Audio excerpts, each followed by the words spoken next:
ಎರಡು ಅಂತಸ್ತಿನ ಕಟ್ಟಡದಲ್ಲಿ ಬ್ಲಾಸ್ಟ್ ಆಗಿ ಇಡೀ ಮನೆ ಛಿದ್ರ ಛಿದ್ರವಾಗಿದೆ. ಆನೇಕಲ್ ತಾಲೂಕಿನ ಕಿತ್ತಗಾನಹಳ್ಳಿಯಲ್ಲಿ ಈ ಸ್ಫೋಟ ಸಂಭವಿಸಿರೋದು. ಮನೆಯೊಳಗೆ ನಿಗೂಢ ಸ್ಫೋಟ ಸಂಭವಿಸಿದೆ. ಹೀಗಾಗಿ ಅಕ್ಕಪಕ್ಕದ ಜನ ಬೆಚ್ಚಿ ಬಿದ್ದಿದ್ದಾರೆ. ಇಬ್ಬರು ಯುವಕರು ವಾಸವಿದ್ದಂಥ ಮನೆ ಇದು. ಈ ಮನೆಯಲ್ಲಿ ನಿಗೂಢ ಸ್ಫೋಟ ಸಂಭವಿಸಿರೋದು. ಸೊ ಇಬ್ಬರಿಗೆ ಗಂಭೀರ ಗಾಯಗಳಾಗಿದೆ. ಮೈಕೈ ಎಲ್ಲವೂ ಕೂಡ ಸುಟ್ಟ ಗಾಯಗಳಾಗಿದೆ. ಬಾಂಬ್ ಬ್ಲಾಸ್ಟ್ ಅಂತ ಸದ್ಯ ಸ್ಥಳೀಯರೇನೋ ಮಾತಾಡ್ಕೊಳ್ತಾ ಇದ್ದಾರೆ. ಆದರೆ ನಿಗೂಢ ಸ್ಫೋಟ, ಇನ್ನೂ ಯಾವುದೇ ಮಾಹಿತಿ ಗೊತ್ತಾಗ್ತಾ ಇಲ್ಲ ಇದರ ಬಗ್ಗೆ. ಸ್ಫೋಟದ ತೀವ್ರತೆಗೆ ಕಟ್ಟಡದ ಕಿಟಕಿ, ಬಾಗಿಲು, ಗೋಡೆ ಎಲ್ಲ ಛಿದ್ರ ಆಗೋಗಿದೆ. ಅಕ್ಕಪಕ್ಕದ ಮನೆಯಲ್ಲಿದ್ದಂಥ ವಾಹನಗಳಿಗೂ ಕೂಡ ಈ ಸ್ಫೋಟದಿಂದ ಹಾನಿ ಸಂಭವಿಸಿದೆ.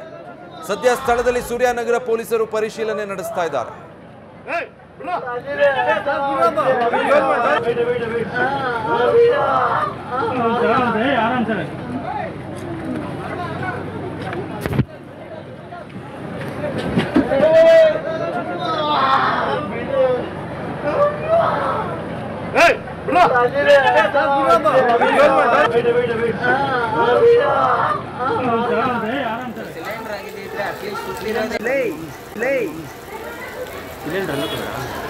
ಬಾಂಬ್ ಇಟ್ಕೊಂಡಿರೋದು ವಿಡಿಯೋ ಮಾಡ್ತಾ ಇದ್ದೀನಿ. ಸಿಲಿಂಡರ್ ಹಂಗೆ ಆಯಿತು ಅಡುಗೆ ಮನೆಯಲ್ಲಿ. ಸಿಲಿಂಡರ್ ಅಲ್ಲ, ಬೇರೆ ಏನೋ ಸಿಲಿಂಡರ್ ಆಗಿದ್ದಿದ್ರೆ ಅಟ್ಲೀಸ್ಟ್ ಸಿಲಿಂಡರ್ ಅಲ್ಲ, ಬಾಂಬ್ ಇಟ್ಕೊಂಡಿರೋದು ವಿಡಿಯೋ ಮಾಡ್ತಾ ಇದ್ದೀನಿ. ಸಿಲಿಂಡರ್ ಹಂಗೆ ಆಯಿತು ಅಡುಗೆ ಮನೆಯಲ್ಲಿ. ಸಿಲಿಂಡರ್ ಅಲ್ಲ, ಬೇರೆ ಏನೋ ಸಿಲಿಂಡರ್ ಆಗಿದ್ದಿದ್ರೆ ಅಟ್ಲೀಸ್ಟ್ ಈಗ ಅಲ್ಲಿನ ಸ್ಥಳೀಯರು ಕನಕ ಅನ್ನೋರು ನಮ್ಮ ಜೊತೆ ದೂರವಾಣಿ ಸಂಪರ್ಕದಲ್ಲಿದ್ದಾರೆ. ಕನಕ ಅವರೇ ನಮಸ್ತೆ. ಹಲೋ ಕನಕ ಅವರೇ, ಕೇಳಿಸ್ತಾ ಇದೆ ಅಲ್ವಾ? ಕೇಳ್ತಾ ಇದೆ ಸರ್. ಸರ್, ಈಗ ಈ ಘಟನೆ ನಡೆದಾಗ ಸ್ಥಳದಲ್ಲಿ ಇದ್ರ ಸರ್ ನೀವು? ಹೌದು ಸರ್. ಏನಾಯ್ತು ಸರ್ ಆಕ್ಚುಲಿ? ಸರ್ ಆಕ್ಚುಲಿ 8:30 ಸುಮಾರಿಗೆ ಒಂದು ಭಯಂಕರವಾದ ಒಂದು ಸೌಂಡ್ ಬರುತ್ತೆ. ಓಕೆ. ಆಗ ಹೋಗಿ ನೋಡಿದ್ರೆ ಅದ್ರಲ್ಲಿ ಇಬ್ರು ಮಾತ್ರ ಇದ್ರು. ಒಬ್ಬರ ಹೆಸರು ಬಂದ್ಬಿಟ್ಟು ಸುನಿಲ್ ಅಂದ್ಬಿಟ್ಟು, ಇನ್ನೊಬ್ರು ಸುನಿಲ್ ಜಾಧವ್, ವಿಷ್ಣು ಅಂದ್ಬಿಟ್ಟು ಸರ್, ವಿಷ್ಣು ಅಂದ್ಬಿಟ್ಟು. ಸರಿ, ಅವ್ರಿಬ್ರು ಇರ್ತಾರೆ. ಮತ್ತೆ ಹಲೋ ಸರ್, ಕೇಳಿಸ್ತಾ ಇದೆ, ಹೇಳಿ ಸರ್. ಸರ್ ಸುನಿಲ್ ಜೋಸೆಫ್ ಅಂದ್ಬಿಟ್ಟು ಒಬ್ರು. ಸರಿ, ಇಬ್ರು ಇದ್ರು ಆ ಕಟ್ಟಡದೊಳಗೆ, ಇಬ್ರು ಇದ್ರು. ಓಕೆ. ಹೌದು, ಕಟ್ಟಡದಲ್ಲಿ ಇಬ್ರು ಇದ್ರು. ನಮಗೆ ಒಂದು ಸೌಂಡ್ ಬರುತ್ತೆ, ಅವಾಗ ಹೋಗಿ ನಾವು ನೋಡ್ತೀರಿ. ಸರಿ. ಆಮೇಲೆ ಆ ಕಡೆ ಸುತ್ತಮುತ್ತ 4 ಬಿಲ್ಡಿಂಗು ಡ್ಯಾಮೇಜ್ ಆಗಿದೆ. 4 ಬಿಲ್ಡಿಂಗು? 4 ಬಿಲ್ಡಿಂಗ್ ಡ್ಯಾಮೇಜ್ ಆಗಿದೆ. ಓಕೆ. ಆ ಬಿಲ್ಡಿಂಗು ಸೆಕೆಂಡ್ ಫ್ಲೋರ್ ಅಲ್ಲಿ ಬಿಲ್ಡಿಂಗ್ ಫುಲ್ಲು ಇದಾಗಿದೆ. ಫುಲ್ ಬಿದ್ದಾಗಿದೆ ಸರ್, ಫುಲ್ಲೆಲ್ಲ ಬಿದ್ದಾಗಿದ್ದಾವೆ. ಅಲ್ಲ ಸರ್, ಈಗ ಇಷ್ಟು ದೊಡ್ಡ ಬ್ಲಾಸ್ಟ್ ಆಗಿದೆ, ಇದು ಹೆಂಗಾಗಿರ್ಬೋದು ಏನು ಅನ್ನೋದೇನಾದ್ರೂ ಗೊತ್ತಾಯ್ತಾ ಸ್ಥಳೀಯರಾಗಿ ನೀವು ಅಲ್ಲಿ ಹೋದಾಗ? ನಮಗೆ ಅನ್ಸಂಗಿತ್ತು, ಇಲ್ಲಿ ಅಂತೂ ಚಾನ್ಸೇ ಇಲ್ಲ. ಸಿಲಿಂಡರ್ ಬ್ಲಾಸ್ಟ್ ಅಂತೂ ಚಾನ್ಸೇ ಇಲ್ಲ. ಸಿಲಿಂಡರ್ ಅಂತ ಚಾನ್ಸೇ ಇಲ್ಲ. ಯಾಕೆ ಹಾಗನ್ಸುತ್ತೆ ನಿಮ್ಗೆ? ಯಾಕನ್ಸ್ತಾ ಇದೆ ಅಂದ್ರೆ ಸರ್, ಸಿಲಿಂಡ್ರಿಂಗ್ ಆದ್ರೆ ಆತರ ಭಯಾನಕ ಇಲ್ಲ, ಆತರ ಅಷ್ಟೊಂದಾಗಿದೆ. ಓಕೆ. ನಿಮ್ಗೆ ನಂಬರ್ ಏನಾದ್ರೆ ಒಂದು ವಿಡಿಯೋಸ್ ಫೋಟೋ ಸೆಂಡ್ ಮಾಡ್ಕೊಡ್ತೀನಿ, ನೋಡ್ತೀರಾ? ಕಳ್ಸಿ ಸರ್. ಅದೇ ವಿಡಿಯೋಸ್ ಫೋಟೋಸ್ ನಾವು ಗಮನಿಸ್ತಾ ಇದೀವಿ. ಓಕೆ. ಅಂದ್ರೆ ಸಿಲಿಂಡರ್ ಬ್ಲಾಸ್ಟ್ ಆದ್ರೆ ಇಷ್ಟು ದೊಡ್ಡ ಮಟ್ಟದಲ್ಲಿ ಆಗಲ್ಲ ಅಂತ ನೀವು ಹೇಳೋದು? ಹೌದು, ಸಿಲಿಂಡರ್ ಬ್ಲಾಸ್ಟ್ ಸರ್ ಇಷ್ಟೊಂದು ದೊಡ್ಡ ಮಟ್ಟಿಗೆ ಆಗಲ್ಲ. ಓಕೆ. ಹಾಗಿದ್ರೆ ಬೇರೆ ಅನುಮಾನ ಹಂಗಿದ್ರೆ ಇದು ಸಿಲಿಂಡರ್ ಬ್ಲಾಸ್ಟ್ ಅಲ್ಲ, ಬೇರೆ ಏನೋ ಬಾಂಬ್ ಬ್ಲಾಸ್ಟ್ ಅಂತ ಅನುಮಾನ ಇದೆಯಾ ಸ್ಥಳೀಯರಾಗಿ ನಿಮ್ಗೆ? ಆಗಿದ್ರೆ ಸ್ಥಳೀಯರಾಗಿ ನಮ್ಗೆಲ್ಲ ಅದೇ ಅನುಮಾನ ಇರೋದು ಸರ್. ಆಯ್ತು. ಈ ಬಿಲ್ಡಿಂಗ್ ಅಲ್ಲಿ ಇದ್ರಲ್ಲ, ಇವರಿಬ್ರು ಯಾರು ಏನು ಅನ್ನೋದು ಗೊತ್ತಾ? ಯಾರಿಗಾದ್ರೂ ಅದ್ರ ಬಗ್ಗೆ ಮಾಹಿತಿ ಇದೆಯಾ? ಇದೆ ಸರ್, ಅವ್ರನ್ನ ನಾನೇ ಮಾತಾಡ್ತೀನಿ, ನಾನೇ ಅವ್ರನ್ನ ಹಾಸ್ಪಿಟಲ್ಗೆ ಸೇರ್ತಿದ್ದು. ಅಲ್ಲ, ಇದಕ್ ಮುಂಚೆ ಏನಾದ್ರು ಪರಿಚಯನಾ? ಇವರಿಬ್ರು ಏನ್ ಕೆಲಸ ಮಾಡ್ತಿದ್ರು ಅಥವಾ ಈ ಮನೆ ಒಳಗೆ ಏನ್ ನಡೀತಾ ಇತ್ತು ಅನ್ನೋದು ಗೊತ್ತಿದ್ಯಾ? ಅದು ಗೊತ್ತಿಲ್ಲ ಸರ್, ಮನೆ ಒಳಗಡೆ ಏನ್ ನಡೀತಾ ಇತ್ತು ಅಂತ ಗೊತ್ತಿಲ್ಲ. ಒಬ್ರು ಸುನಿಲ್ ಜೋಸೆಫ್ ಅನ್ನೋರು MIR CP ಇದ್ರಲ್ಲಿ ಇದ್ರು, ಅವರು NH ಹಾಸ್ಪಿಟಲ್ ಕೆಲಸ ಮಾಡ್ತಾ ಇದ್ರು. ಓಕೆ. ಇನ್ನೊಬ್ರು ವಿಷ್ಣು ಅನ್ನೋರು NH ಅಲ್ಲೇ ಕೆಲಸ ಮಾಡ್ತಾ ಇದ್ರು. ಟೆಕ್ನಿಕಲ್ ಇಂಜಿನಿಯರ್ ಅಂತ ಅವರು. ಓಕೆ. ವಿಷ್ಣು ಅನ್ನೋರು MRI ಸ್ಕ್ಯಾನಿಂಗ್ ಅಲ್ಲಿ ಇದ್ರಂತೆ. ಇವರು ಸುಮಾರು ಬಂದು ಒಂದು ಅಲ್ಲಿ ಹೇಳೋದ್ರ ಪ್ರಕಾರ ಹೇಳಿದ್ರೆ ರೀಸೆಂಟ್ ಆಗಿ ಮನೆಗೆ ಬಂದಿದ್ದಾರೆ ಅಂತ ಹೇಳಿದ್ರು. ಬಟ್ ಓನರ್ ಬಂದ್ಬಿಟ್ಟು ಜಯನಗರದಲ್ಲಿ ಇದ್ದಾರೆ, ಅವ್ರು ಬರ್ತಾ ಇದ್ದಾರೆ. ಸೊ ಇವರಿಬ್ಬರ ಪರಿಸ್ಥಿತಿ ಹೇಗಿದೆ? ಈಗ ಮನೇಲಿ ಇದ್ದಂಥವ್ರು ನೀವೇ ಹಾಸ್ಪಿಟ್ಲಿಗೆ ಸೇರಿಸಿದ್ರಿ ಅಂದ್ರಲ್ಲ ಅವರಿಬ್ಬರ ಪರಿಸ್ಥಿತಿ ಹೇಗಿದೆ ಈಗ? ಈಗ ಅವರು ಸ್ವಲ್ಪ ಸೀರಿಯಸ್ ಅಲ್ಲಿದ್ದಾರೆ ಸರ್ ಅವರು. ಹೌದಾ? ಹಾ. ಓಕೆ. ಏನ್ ಸಸ್ಪೆಕ್ಟ್ ಮಾಡ್ತೀರಿ ಹಾಗಿದ್ರೆ? ನೀವು ಸ್ಥಳ ನೋಡಿರೋದ್ರಿಂದ ಕೇಳ್ತೀನಿ ನಿಮ್ಮನ್ನ. ನಮ್ಗೆ ನಾವು ಎಕ್ಸ್ಪೆಕ್ಟ್ ಮಾಡ್ತಿರೋದು ಇದು ಸಿಲಿಂಡರ್ದು ಅಲ್ಲ. ಸಿಲಿಂಡರ್ ಸರ್ ಅದು ರೀಸೆಂಟ್ ಆಗಿ ಕಟ್ಟಿರೋ ಹೊಸ ಬಿಲ್ಡಿಂಗ್ ಅದು. ಮೇ ಬಿ ಒಂದು 4-5 ವರ್ಷ ಆಗಿದೆ ಅಷ್ಟೇ. ಓಕೆ. ಬಿಲ್ಡಿಂಗ್ ಏನಂತ ಹೇಳಿದ್ರೆ ಸಿಲಿಂಡರ್ ಬ್ಲಾಸ್ಟ್ ಆದ್ರೆ ಒಂದು ತಕ್ಕ ಮಟ್ಟಿಗೆ ಆಗುತ್ತೆ. ಹೌದು. ಬಟ್ 2 ಫ್ಲೋರ್ ಆಗಂತದ್ದು ಇದೇ ಇಲ್ಲ. 2 ಫ್ಲೋರ್ ಆಗೋದ್ಕನ ಅಕ್ಕಪಕ್ಕ ಇರೋ ಬಿಲ್ಡಿಂಗ್ ಎಲ್ಲ ಬ್ಲಾಸ್ಟ್ ಆಗಿದೆ. 2 ಫ್ಲೋರ್ ಫುಲ್ ಛಿದ್ರ ಆಗೋಗಿದ್ಯಾ? 2 ಫ್ಲೋರ್ ಛಿದ್ರ ಆಗಿದೆ. ಒಟ್ಟು ಈ ಬಿಲ್ಡಿಂಗ್ ಅಲ್ಲಿ ಎಷ್ಟು ಜನ ಇದ್ದಾರೆ ಸರ್? ಬಿಲ್ಡಿಂಗ್ ಅಲ್ಲಿ ಒಟ್ಟು ಈ ಬಿಲ್ಡಿಂಗ್ ಅಲ್ಲಿ 4 ಜನ ಇದ್ರಂತೆ. ಹಾ.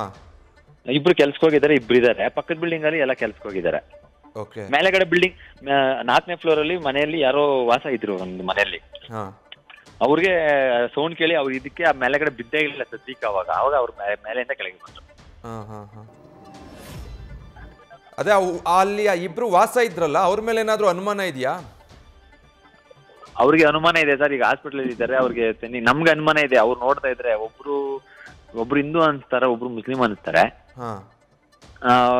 ಅವ್ರು ನೋಡ್ತಾ ಇದ್ರೆ ನಮ್ಗೆ ಏನೋ ಬೇರೆದಾರ ಅನುಮಾನ ಇದೆ. ನಮ್ಗೆ ಬೇರೆ ಏನೋ ಸ್ಫೋಟ ಆಗಿರ್ಬೋದು, ಇದೇನೋ ಬಾಂಬ್ ಬ್ಲಾಸ್ಟ್ ಅನ್ನೋ ತರ ಅನುಮಾನ ಇದೆ.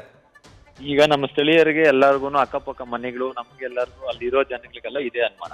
ಓಕೆ. ಇದರ ಆಗಿದೆ ಅಂತ. ಬೇರೆ ಅಕ್ಕಪಕ್ಕದ ಬಿಲ್ಡಿಂಗ್ ಗಳಿಗೆ ಅಥವಾ ನಿಲ್ಸಿದ ಗಾಡಿಗಳಿಗೂ ಹಾನಿ ಆಗಿದೆಯಾ ಕನಕ ಅವರೇ? ಹೌದು ಸರ್. 2 ಕಾರ್ಗೆ ಫುಲ್ ಡ್ಯಾಮೇಜ್ ಆಗಿದೆ. 6 ಗಾಡಿಗೆ ಫುಲ್ ಹೊಡೆದಾಗಿದೆ. 6 ಗಾಡಿ 2 ಕಾರು. ಇನ್ನು ಚಿಕ್ಕ ಪುಟ್ಟ ಅಕ್ಕಪಕ್ಕ ಇನ್ನು ಕಾರ್ಗಳು ನಿಂತಿರೋದಕ್ಕೆ ಗ್ಲಾಸ್ ಅದು ಇದು ಕಲ್ಲು ಎಲ್ಲ ಹೊಡೆದಾಗಿದೆ. ಟೋಟಲಿ 2 ಕಾರ್ ಜಾಸ್ತಿ ಡ್ಯಾಮೇಜ್ ಆಗಿದೆ. ಓಕೆ. 6 ಗಾಡಿಗೂ ಫುಲ್ ಇದಾಗಿದೆ ಸರ್. ಅಕ್ಕಪಕ್ಕ ಇರೋ ಬಿಲ್ಡಿಂಗ್ ಅಲ್ಲಿ ಇದ್ರು ಇದು ಕಟ್ಟಿತಾರಲ್ಲ ಮಿಕ್ಸ್ ತರ ಗೋಡೆಗಳು, ಕಂಬಿಗಳು, ಆ ಕಂಬಿಗಳೇ ಚೂರಾಗಿದ್ದಾವೆ. ಓಕೆ.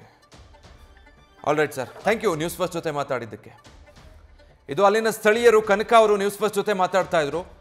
ಸ್ಪಷ್ಟವಾಗಿ ಹೇಳ್ತಾ ಇದ್ರು, ಇಲ್ಲಿನ ಸ್ಥಳೀಯರಿಗೆ ನಮಗೆಲ್ಲ ಬೇರೆನೇ ಭಯ ಇದೆ, ಅಂದ್ರೆ ಅನುಮಾನ. ಇದು ಸಿಲಿಂಡರ್ ಬ್ಲಾಸ್ಟ್ ಆಗಿರೋದಕ್ಕಂತೂ ಸಾಧ್ಯ ಇಲ್ಲ. ಸಿಲಿಂಡರ್ ಬ್ಲಾಸ್ಟ್ ಆದ್ರೆ ಬ್ಲಾಸ್ಟ್ನ ತೀವ್ರತೆ ಇಷ್ಟೊಂದು ಇರೋದಿಲ್ಲ. ಬೇರೆ ಏನೋ ಬಾಂಬ್ ಬ್ಲಾಸ್ಟ್ ಆದ ಹಾಗೆ ಇದು ಅನ್ನೋದನ್ನ ಹೇಳ್ತಾ ಇದ್ರು.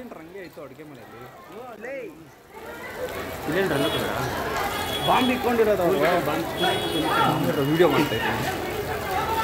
ಸಿಲಿಂಡರ್ ಹಂಗೆ ಆಯ್ತು ಅಡುಗೆ ಮನೆಯಲ್ಲಿ. ಸಿಲಿಂಡರ್ ಅಲ್ಲ, ಬೇರೆ ಏನೋ ಸಿಲಿಂಡರ್ ಆಗಿದ್ರೆ ಅಟ್ಲೀಸ್ಟ್ ಸಿಲಿಂಡರ್ ಅಲ್ಲ, ಬಾಂಬ್ ಇಟ್ಕೊಂಡಿರೋದು ವಿಡಿಯೋ ಮಾಡ್ತಾ ಇದ್ದೀನಿ. ಸಿಲಿಂಡರ್ ಹಂಗೆ ಆಯ್ತು ಅಡುಗೆ ಮನೆಯಲ್ಲಿ. ಸಿಲಿಂಡರ್ ಅಲ್ಲ, ಬೇರೆ ಏನೋ ಸಿಲಿಂಡರ್ ಆಗಿದ್ರೆ ಅಟ್ಲೀಸ್ಟ್ ಸಿಲಿಂಡರ್ ಅಲ್ಲ, ಬಾಂಬ್ ಇಟ್ಕೊಂಡಿರೋದು ವಿಡಿಯೋ ಮಾಡ್ತಾ ಇದ್ದೀನಿ. ಸಿಲಿಂಡರ್ ಹಂಗೆ ಆಯ್ತು ಅಡುಗೆ ಮನೆಯಲ್ಲಿ. ಸೊ ನೋಡಿ, ಆ ಘಟನೆ ನಡೆದಿರೋ ಸ್ಥಳದಿಂದ ನೀವು ದೃಶ್ಯಗಳನ್ನ ನೋಡ್ತಾ ಇದ್ದೀರಾ. ಈ ಮೊದಲನೇ ದೃಶ್ಯ ಅದು ಗಾಯಾಳುಗಳ ಪರಿಸ್ಥಿತಿ.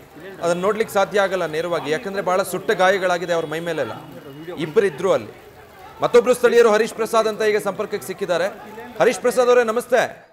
ನಮಸ್ಕಾರ ಸರ್. ಕೇಳಿಸ್ತಾ ಇದೆ ಹರೀಶ್ ಅವರೇ? ಕೇಳಿಸ್ತದೆ, ಕೇಳಿ ಸರ್. ಹರೀಶ್ ಅವರೇ, ನೀವು ಈಗ ಈ ಘಟನೆ ನಡೆದಿರೋ ಸ್ಥಳದಿಂದ ನೀವು ಎಷ್ಟು ದೂರದಲ್ಲಿ ವಾಸ ಮಾಡೋದು? 100 ಮೀಟರ್ 150 ಮೀಟರ್ ಸರ್. ಒಂದು 100 ಮೀಟರ್ ಅಷ್ಟೇ? ಹೌದು ಸರ್. ಎಷ್ಟೊತ್ತಿಗೆ ಆಗಿದ್ದು ಸರ್ ಬೆಳಗ್ಗೆ ಘಟನೆ ಇದು? ಬೆಳಗ್ಗೆ ಸುಮಾರು 8:15 ಸರ್. ಓಕೆ, ಹೇಗಾಯ್ತು? ಹೇಗಾಯ್ತು ಅಂದ್ರೆ ಭಾರಿ ಶಬ್ದ ಬಂತು. ಹಾಗಾಗಿ ನಾವು ಏನಾಯ್ತು ಅಂತ ಬೆಚ್ಚ ಬಿದ್ದು ಓಡ್ ಬಂದು ನೋಡಿದಾಗ ಇಲ್ಲಿ ಕೆಲವರು ಕಿರ್ಚಾಡ್ತಾ ಇದ್ರು ಈ ಬಿಲ್ಡಿಂಗ್ ಹತ್ರ. ಇಲ್ಲಿ ಬಂದು ನೋಡ್ಲಾಗಿ ಈ ಇಬ್ರು ಇಂಜೂರ್ಡ್ ಪರ್ಸನ್ ರೂಮಲ್ಲಿ ಇದ್ರು. ಹೋಗಿ ನಾವು ಕೆಳಗೆ ಕರ್ಕೊಂಡ್ಬಂದು ಹಾಸ್ಪಿಟಲ್ ಶಿಫ್ಟ್ ಮಾಡಿದ್ವಿ. ಓಕೆ. ಹಾಂ ಸರ್. ಸೊ ಘಟನೆ ಏನು, ಯಾಕೆ ಬ್ಲಾಸ್ಟ್ ಆಗಿದೆ ಅನ್ನೋದೇನಾದ್ರೂ ಗೊತ್ತಾಗ್ತಿದ್ಯಾ ಹರೀಶ್ ಅವರೇ? ಮೇ ಬಿ ಸರ್, ಅದೇ ಸರ್, ಅವರು ಏನು ರೆಗ್ಯುಲೇಟರ್ ಗ್ಯಾಸ್ನ ಲೀಕ್ ಆಗಿರ್ಬೋದು. ಆ ಗ್ಯಾಸ್ ಲೀಕ್ ಆದಾಗ ಆಗಿರ್ಬೋದು ಅಂತ ಇಲ್ಲಿ ನಮ್ಮ ಅಗ್ನಿಶಾಮಕ ದಳದ ಸಿಬ್ಬಂದಿಗಳೆಲ್ಲ ಹೇಳ್ತಾ ಇದ್ರು ಸರ್. ಸಿಲಿಂಡರ್ ಬ್ಲಾಸ್ಟ್ ಇರಬಹುದು ಅಂತಾನಾ? ಸಿಲಿಂಡರ್ ಬ್ಲಾಸ್ಟ್ ಇರ್ಬೋದು. ಹೌದಾ? ಈಗಿನ ತಾಂತ್ರಿಕ ಸಮಿತಿ ಬರ್ತಾ ಇದೆ ಸರ್. ಈಗ FSL ಟೀಮ್ ಬರ್ತಾ ಇದೆ. ಅವ್ರು ಬಂದು ಟೆಕ್ನಿಕಲಿ ಚೆಕ್ ಮಾಡಿದ್ಮೇಲೆ ವಾಸ್ತವಾಂಶ ಗೊತ್ತಾಗ್ಬೋದು. ಈಗ ಈ ಇಬ್ಬರನ್ನ ರೆಸ್ಕ್ಯೂ ಮಾಡಿದ್ ಯಾರು? ನೀವುಗಳೇ ಸ್ಥಳೀಯರೇ? ಅವರಿಬ್ಬರನ್ನ ನಾವು ಸ್ಥಳೀಯರೇ ಸರ್. ಸ್ಥಳೀಯರ ರೆಸ್ಕ್ಯೂ ಮಾಡಿ ಪೊಲೀಸ್ಗೆ ಮತ್ತೆ ಅಗ್ನಿಶಾಮಕ ದಳಕ್ಕೆಲ್ಲ ಫೋನ್ ಮಾಡಿ ಕರೆಸಿ. ಆ ಟೈಮಲ್ಲಿ ಗಮನಿಸ್ಲಿಲ್ವಾ ಮನೇಲೇನು ಸಿಲಿಂಡರ್ ಬ್ಲಾಸ್ಟ್ ಆಗಿದ್ರಿಂದ ಇದಾಗಿದೆಯಾ ಅಥವಾ ಏನು ಅಂತ ಸ್ಪಾಟಲ್ಲಿ ಏನು ಗೊತ್ತಾಗ್ಲಿಲ್ಲ ನೋಡಿದಾಗ? ಇಲ್ಲ ಸರ್, ಅಲ್ಲಿ ತೀವ್ರತೆ ನೀವು ನೋಡ್ಬೇಕು, ಅಲ್ಲಿ ಬಿಲ್ಡಿಂಗ್ ಎಲ್ಲ ಛಿದ್ರ ಆಗಿದೆ ಸರ್. ಹಾಗಾಗಿ ನಾವು ನಮ್ಗೆ ಮೊದಲ ಆದ್ಯತೆ ಫಸ್ಟ್ ರೋಗಿ ಇಂಜರ್ಡ್ ಪರ್ಸನ್ ಶಿಫ್ಟ್ ಮಾಡಬೇಕಾಗಿತ್ತು. ಓಕೆ. ಆನಂತರ ಪೊಲೀಸ್ ಬಂದ್ಮೇಲೆ ಆ ಬಿಲ್ಡಿಂಗ್ ಯಾರನ್ನೂ ಬಿಡ್ತಾ ಇಲ್ಲ. ಈಗ ತಾಂತ್ರಿಕ ಸಮಿತಿ ಬರ್ತಾ ಇದೆ SSLC. ಈಗ ಈಗ ಬಂದು ಅವರೆಲ್ಲ ಹ್ಯಾಂಡ್ ಓವರ್ ತಗೊಂಡಿದ್ದಾರೆ ಸರ್. ಆ ಬಿಲ್ಡಿಂಗ್ ಎಲ್ಲ ತನಿಖೆ ಮಾಡ್ತಾ ಇದ್ದಾರೆ. ಓಕೆ. ಬಟ್ ಈ ಇಬ್ರು ವ್ಯಕ್ತಿಗಳು ಯಾರು? ಇವ್ರ ಪೂರ್ವಾಪರ ಏನ್ ಮಾಡ್ಕೊಂಡಿದ್ರು ಏನಾದ್ರು ಗೊತ್ತಿದೆಯಾ ನಿಮಗೆ? ಇಲ್ಲಿ ನಾರಾಯಣ ಹಾಸ್ಪಿಟಲ್ ಅಲ್ಲಿ ಸಿಬ್ಬಂದಿಗಳ ಕೆಲಸ ಮಾಡ್ತಾ ಇದ್ದಾರೆ ಅಂತ ಸರ್ 10 ವರ್ಷದಿಂದ. ಎಲ್ಲಿ? ಒಬ್ರು ಇಲ್ಲಿ ನಾರಾಯಣ ಹೃದಯ ಹಾಸ್ಪಿಟಲ್ ಇದೆ, ನಾರಾಯಣ ಹೃದಯ ಆಸ್ಪತ್ರೆ. ಆ ಆಸ್ಪತ್ರೆ ಸಿಬ್ಬಂದಿಗಳಂತ ಗೊತ್ತಾಗಿದೆ. ಒಬ್ಬರ ಹೆಸರು ಸನಿಲ್ ಜೋಸೆಫ್ ಅಂತ, ಇನ್ನೊಬ್ರು ವಿಷ್ಣು ಅಂತ. Okay, all right sir, thank you. ತಮಿಳ್ನಾಡವರು, ಒಬ್ರು ತಮಿಳ್ನಾಡವರು, ಒಬ್ರು ಕೇರಳದವರು. ಸರಿ ಸರ್, ಆಯ್ತು ಸರ್, ನಮಸ್ಕಾರ. ಧನ್ಯವಾದ ನ್ಯೂಸ್ ಫಸ್ಟ್ ಜೊತೆ ಮಾತನಾಡಿದ್ದಕ್ಕೆ. ನ್ಯೂಸ್ ಫಸ್ಟ್ ನಿರ್ಭೀತಿಯಿಂದ ನಿಮ್ಮ ಪರವಾಗಿ.